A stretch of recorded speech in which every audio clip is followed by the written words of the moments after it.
Il suo cognome è tunisino e per questo motivo l'agente immobiliare si è rifiutato di mostrarle una casa. La triste storia di discriminazione è capitata ad una ragazza italiana con genitori tunisini che stava cercando un'abitazione a Padova. A denunciare il fatto è stato proprio il sindaco della città Euganea con una lettera dai toni molto amareggiati.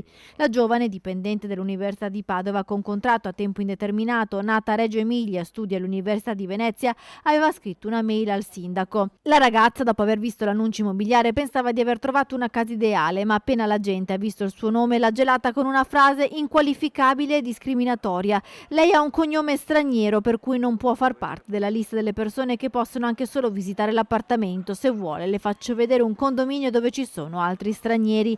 A nulla sono valse le spiegazioni della ragazza, che è italiana a tutti gli effetti. Il sindaco di Padova ha espresso solidarietà alla giovane, augurandole di costruire presto una vita felice in città. Queste cose accadevano in Alabama negli anni 50 e non sono degne di una città civile ed inclusiva quale è Padova, con un'università che da 8 secoli è simbolo di libertà e accoglienza, ha commentato Giordani. Quanto accaduto va chiamato con il proprio nome: razzismo, chiude il sindaco, augurandosi che anche i rappresentanti delle agenzie immobiliari della città condannino questo atto discriminatorio.